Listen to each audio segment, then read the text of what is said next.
Pilotskolan säger ju att man ska tro på någon som har det som heter skin in the game.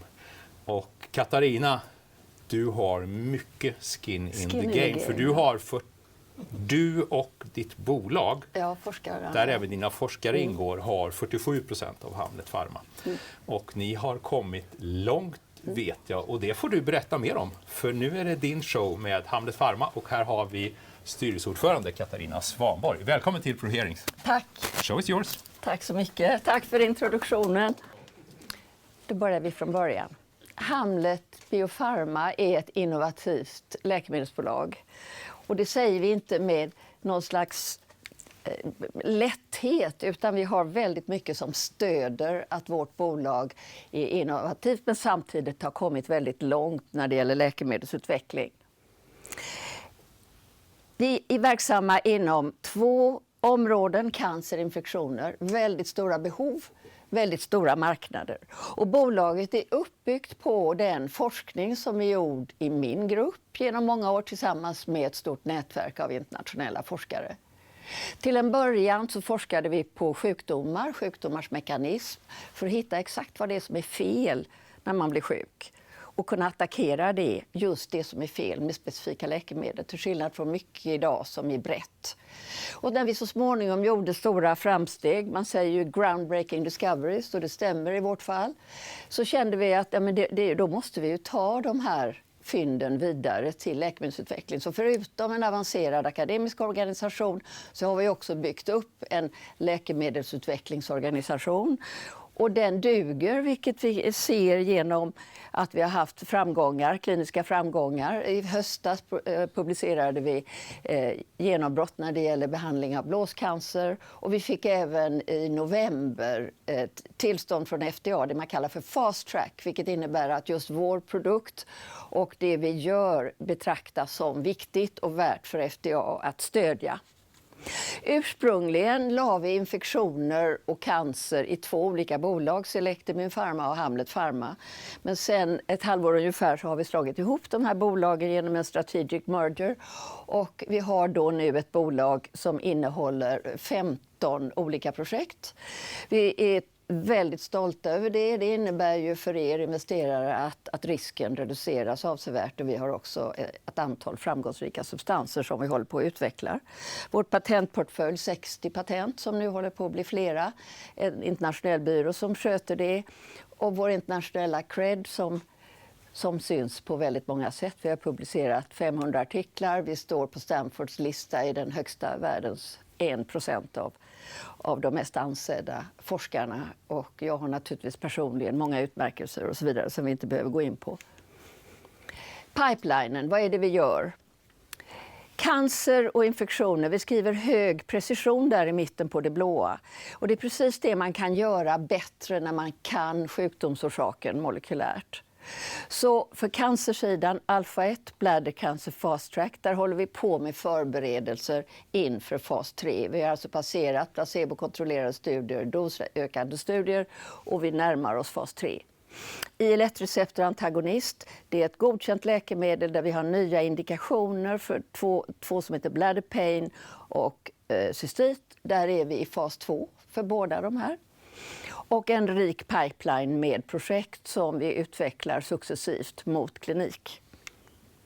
Blåscancer först.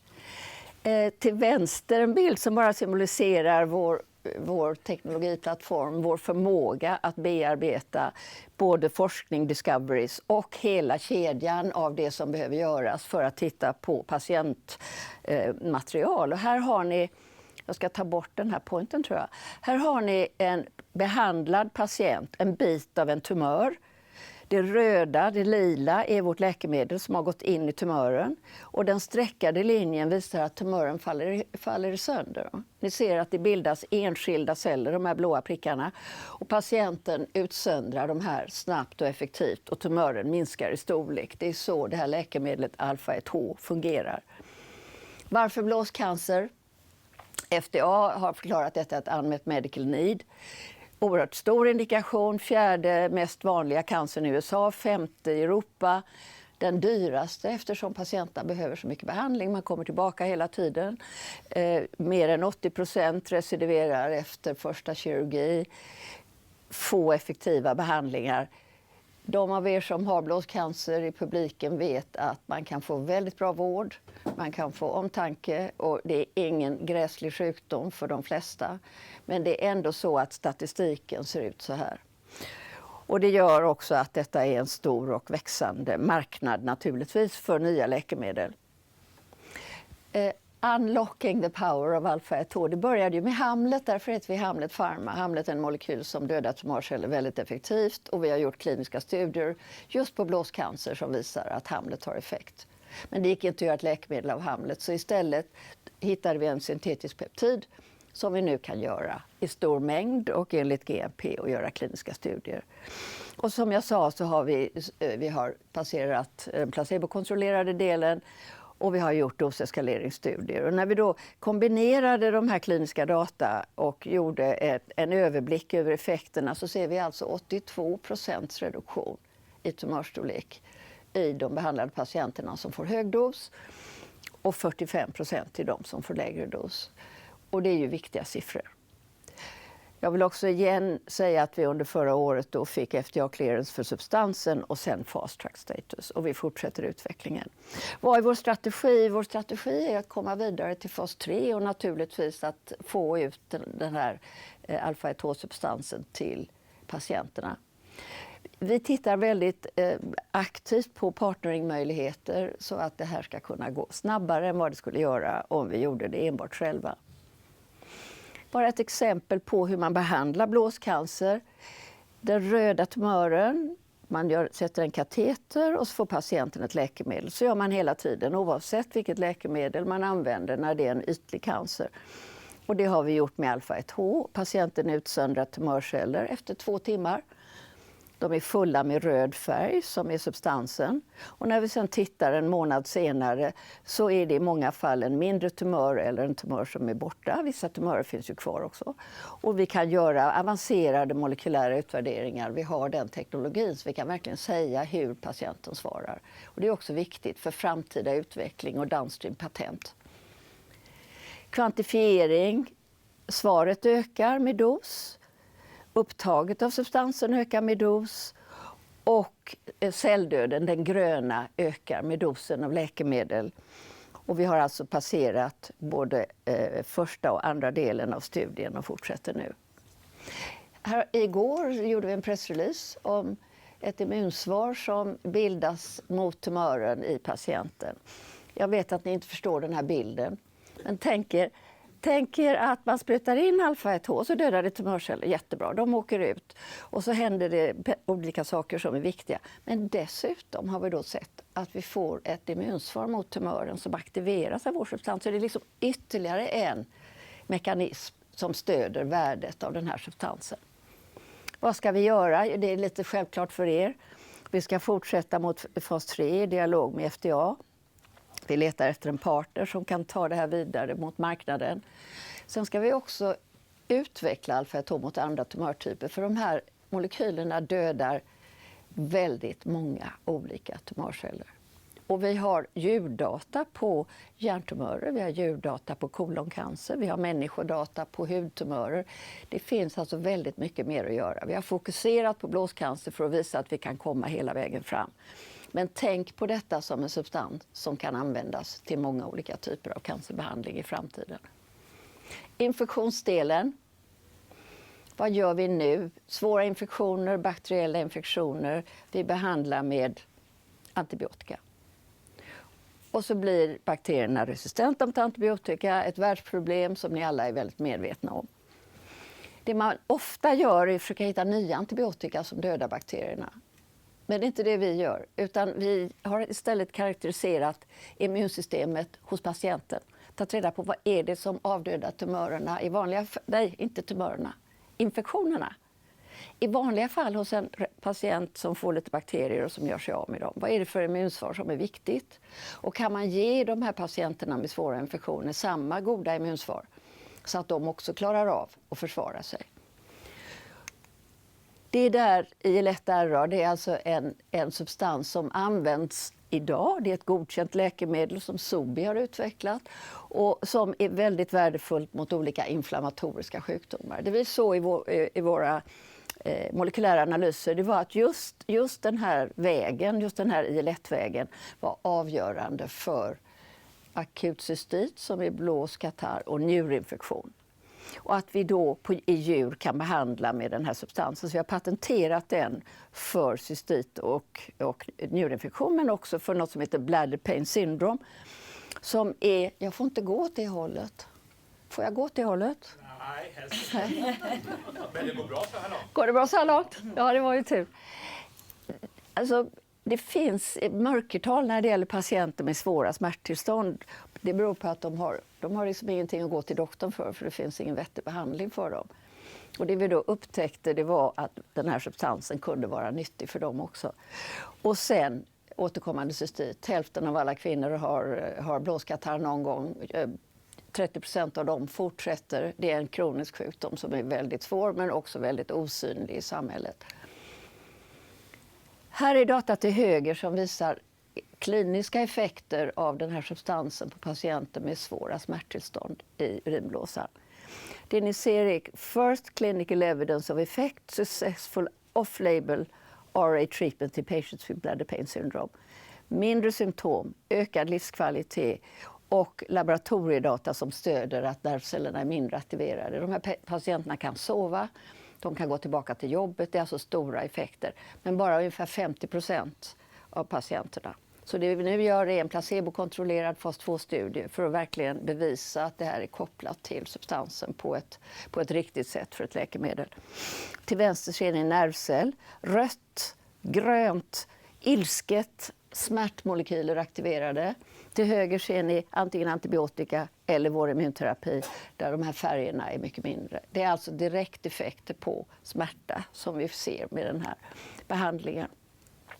Och här kommer en viktig knorr och det är att den här typen av behandling har effekt också på antibiotikaresistenta bakterier. Om ni tittar på de här så ser ni små vita, det är oinfekterade. De stora röda är infekterade, svullna, det gör ont. Och sen behandlar man dem med vår läkemedelssubstans, IL-1RA, och då blir de fina igen. Bakterietalen går ner, inflammationen går ner. Om bakterien är antibiotikakänslig så hjälper det lite grann. Men är bakterien antibiotikaresistent så händer det ingenting. Då är det bara vår substans som fungerar i det fallet. Detta är djurförsök, det är inte patienter. Men det är väldigt kraftfulla effekter som vi är intresserade av. Här är det ju givet, vi gör färdigt fas 2-studierna och sen tittar vi på snabba vägar eftersom detta är ett godkänt läkemedel för att komma till marknaden och letar efter partners för att genomföra detta. Sammanfattning. De gröna här är vårt cancerläkemedel och vårt immunläkemedel som då båda är i fas 2 och vi är väldigt stolta över det. Och sen har vi en rik portfölj av substanser. Och för att göra det lite enklare för oss har jag försökt göra en prioriteringsbild här där vi tittar på Lead Drug Development Projects som är just de som jag har presenterat för er som har kommit längst. Men det är också viktigt att ta upp brain cancer där vi närmar oss klinik i experimentella studier. Och också en ny substans längst ner, RNA-POL2-hämmare som är en magisk molekyl som vi håller på att utveckla. Hela resten av portföljen finns där och det som är allra nyast är ju lungtuberkulos och ett peptidläkemedel som fungerar bra i djurmodell. Som du sa i din introduktion så har vi en emission som just har börjat. Och vi hoppas att det blir stor entusiasm för det som bolaget gör och att ni alla kommer att vara intresserade av emissionen. Ungefär 72 miljoner får jag prata engelska? Jag kan nästan inte detta språket. B-shares. Är det någon som vill hjälpa mig? Ja, B-aktier skulle jag säga. Ja, det är bra med B-aktier. Jag har pratat om detta på olika sätt tidigare. Priset 1,12. 24 januari till 7 februari. Vårt mål är att få in ungefär 40 miljoner. Men emissionen är på 80 och här vill jag gärna förklara detaljerna för er så att ni förstår. Emissionen är på 80 för att sikta på 40 och det beror på då att forskarna och jag äger en väldigt stor andel av aktierna. Och jag har tidigare personligen investerat ungefär 30 miljoner i bolaget men har inga finanser så att jag kan teckna naturligtvis de 47% som. Och då har vi istället gjort så att vi siktar på 40 men vi erbjuder också de aktieägare som är intresserade av att komma in möjligheten att teckna teckningsrätter ifrån den delen som jag äger och där finns faktiskt redan ett stort intresse. Jag kan förklara det mera sen. Och vi har fått ihop ungefär 16 miljoner i pre-underwriting, ungefär 40%, så det är väldigt lovande. Med anledning av oerhört märklig press som har funnits kring bolaget där man ifrågasatte om ledningen i bolaget ska teckna beroende på att jag då inte har möjlighet att teckna. Så gjorde vi också igår en pressrelease där vi vill informera alla om att styrelsen tecknar, alla som har teckningsrätter har redan tecknat sin prorata. Bolaget närstående personer såsom vd, CFO och våra olika rådgivare tecknar också sin andel och forskarna kommer att teckna sin andel. Och som sagt, jag har redan gjort mycket ekonomiskt för bolaget och det är jag väldigt stolt över. Så tack för att ni lyssnade. Hoppas att ni har massor med frågor. Det har vi. Även om jag inte kommer ihåg vad B-aktie heter på svenska. Nu gjorde du det. Har ni bara B-aktier? Ni har inga A-aktier, va? Jo, vi har A-aktier, men de är naturligtvis inte ute, utan då får man konvertera dem till B-aktier först. Och en stor mängd av dem har du själv, va? Linnane Pharma, ja. Det är ett sätt Hamlet B Pharma är du, och det kommer det vara efter emissionen också. Som du röstar på stämman blir det. Ja. Mm. Ta det lite lugnt, för att i alla frågor där jag är jävig på minsta sätt så finns inte Linnane med överhuvudtaget. Så att det är, på en bolagsstämma är det ju många viktiga frågor där majoritetsägaren inte kan rösta. Och vi har oerhört bra juridisk kontroll över detta och rådgivare. Så att det är ingen... Nej, men det är viktigt. Den här frågan med Lena, jag har inte pratat om den tidigare på de här presentationerna vi har gjort senaste veckorna. Det är en oerhörd tillgång för det här bolaget att ha en komplett läkemedelsutvecklingsorganisation. Att tillgå som finns då genom det här samarbetet mellan universitetsforskningen och bolaget. I vanliga fall är det ju så om ni investerar i ett startupbolag så ska de först anställa folk och så ska de ha ett hus och så ska de bygga upp ett nätverk och så ska de få det nätverket att fungera och sen ska de hitta kliniker som kan göra studierna och så ska man göra. I vårt fall så fanns det ju från början ett fungerande nätverk med allt det som ingår. Vi har räknat på att på en vecka är det ungefär 40 personer inne och jobbar. Vi har nog 3 formellt anställda i bolaget. Vi ska se så vi hinner med. Jag bara kör. Lite klapp här också. Ja. Ja.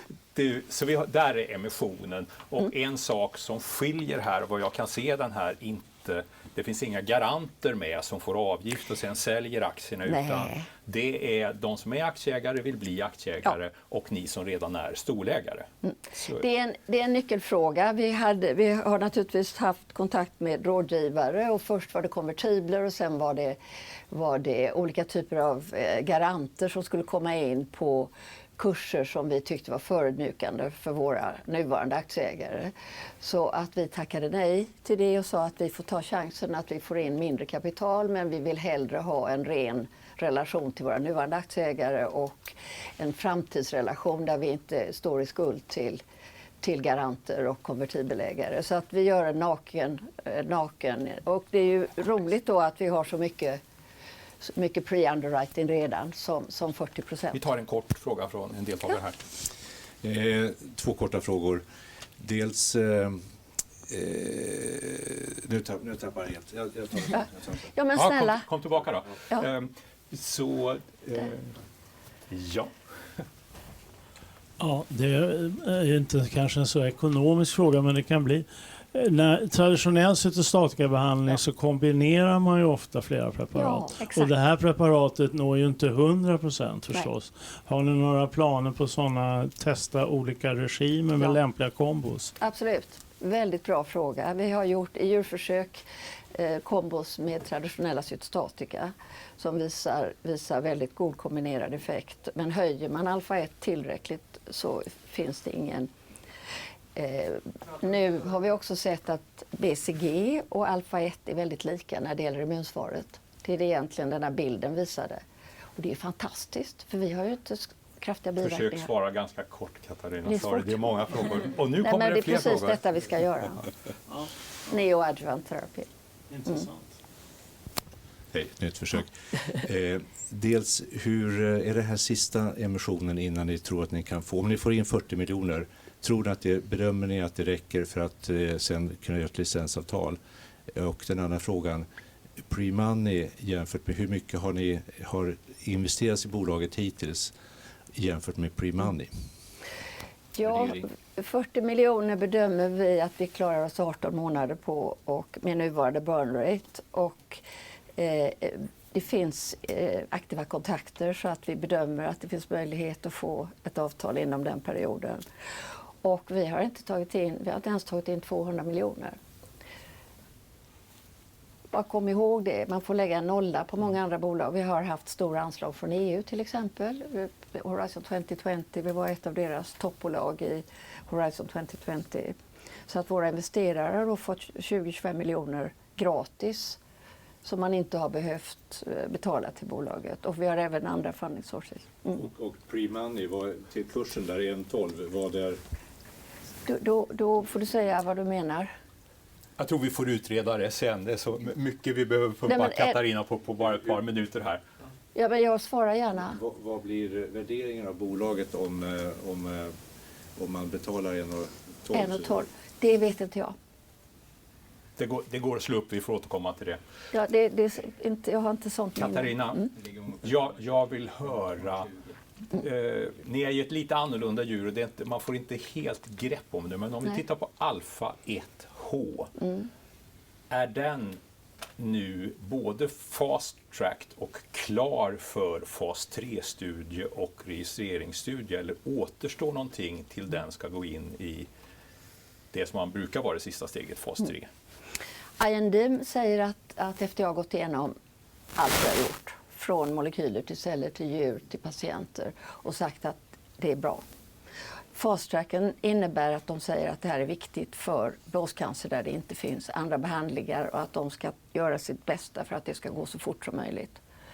Och där är ju fas 3-målet. Så att den dialogen pågår. Vi måste bara veta att vi har pengar först så att vi faktiskt kan göra det här. Fast då skulle jag vilja höra om det går som du och forskarna på Hamlet Pharma hoppas. Så att du, när jag frågar så säljer du ut ett löfte, men ert mål och vad ni jobbar för, hur ser det då ut med en timeline för alfa-1H? När kan den vara en kommersiell behandling för urinblåsecancer, och vad behöver ske för det?